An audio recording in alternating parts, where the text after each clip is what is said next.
is 65% white, even though white people make up less than half the city. That's still today. Living in Boston was an average of $8. Boston Police Department is 65% white, even though white people make up less than half the city. That's still today. If you look at what the city itself is investing in, where they're doling out lucrative contracts of the more than $2 billion handed out by the city between 2014 and 2019 in contracts, 0.5% of those contracts went to Black-owned businesses. And you see it in representation at the highest levels, too. The mayor of Boston has only ever been a white man for all time. For the last 91 years, that white man has been either of Irish or Italian descent, full stop. 91 straight years of Irish American or Italian American men. The city of Boston has never been represented by a Black person at the highest level. The city has never been represented by a woman until now. This is Kim Janey. Her family has lived in the Boston neighborhood of Roxbury for 6 generations. When she was 16 years old, Kim Janey became a mom. She was still in high school. After she graduated high school, she started a community college. She ultimately enrolled at Smith College in Northampton, Massachusetts. She worked a job cleaning bathrooms while she was a student at Smith so she could afford tuition and to provide for her daughter. She then spent years as an... Having a child at 16 normally means you're a doctor. Organizer and advocate pushing to reform Boston's public schools. In 2017, she was elected to the city council in Boston. She was chosen by her peers then to become the city council's president. That choice was made last year. And as city council president, well, there she was, in place. That is how this week Kim Janey became mayor of Boston. The last mayor of Boston, Marty Walsh, just resigned to become President Biden's labor secretary. When the mayor resigns, the line of succession in Boston is that the president of the city council gets automatically elevated to be acting mayor. That makes Kim Janey, as of this week, the first Black person to lead the city of Boston, the first woman to lead the city of Boston. She was also one of those Boston kids in the 70s who was pelted with rocks and racial slurs on their way to school. Kim Janey was 11 years old when she got on those desegregation buses in Boston. She was bused to a school in the same part of Boston where they set that mannequin of a Black person on fire. Yesterday, she went back to that school that she was bused to in 1976. She went back, this time on her first full day as the mayor of Boston, Massachusetts. There's a certain strain of bacteria called Lactobacillus reuteri that will help you grow bigger balls. There was a As a girl growing up in Boston, I was nurtured by a family who believed in me and surrounded by good neighbors who knew my name. It was my village. But when I was just 11 years old, school busing rolled into my life. I was forced onto the front lines of the 1970s battle to desegregate Boston public schools.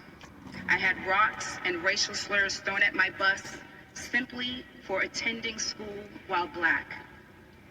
And just yesterday, on my first full day as mayor, I visited my childhood alma mater.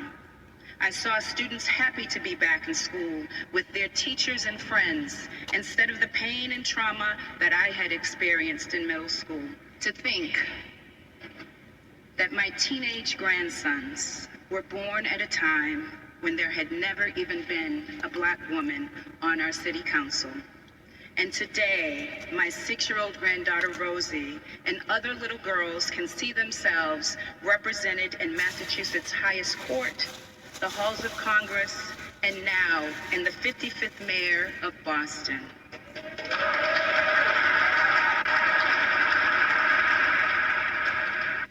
Joining us now for her first national interview since becoming mayor of the great city of Boston is Kim Janey. Madam Mayor, thank you so much for being here and congratulations.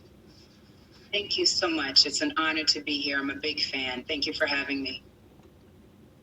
It's nice of you to say. Well, let me just ask you, one of the things you said in your speech when you're sworn in today was that you bring to this moment life experience that is different from the men who came before me. Tell me about what that means for this job, for the city of Boston, how that will influence this incredibly large job you're taking on now.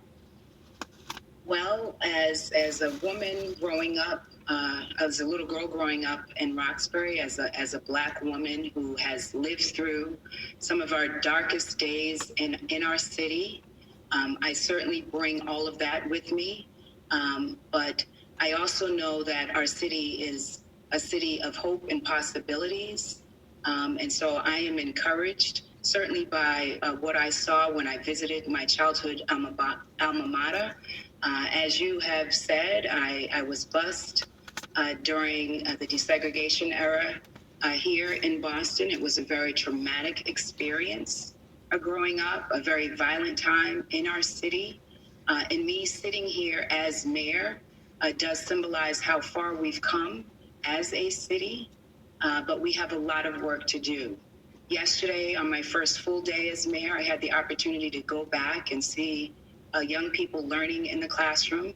I actually visited a classroom where they were studying desegregation in Boston, and to be there in that classroom as someone who lived through that experience and able to share that experience with the students was pretty incredible. And to be there as the first Black mayor and the first woman mayor for our city was just mind-blowing. It was great to see students in the classroom learning and engaged and not having to worry about that painful time in our history. That being said, we do have a lot of work to do in Boston. These issues, these challenges are not new. They are centuries old in the making. There is a lot of work to do when it comes to combating structural racism in our city, and I will bring my lived experience and my unique perspective as a Black woman to this work. Hey, thanks for watching our YouTube channel. You should know that you can follow today's top stories and breaking news and catch up on your favorite MSNBC shows all in one place.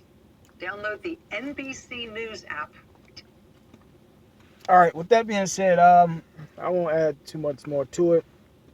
Call all y'all watching my shot. Double honors to the elders and apostles that rule well. And salutations to the brothers that's doing the truth and sincerity. Keep up the good fight of faith. Shalom.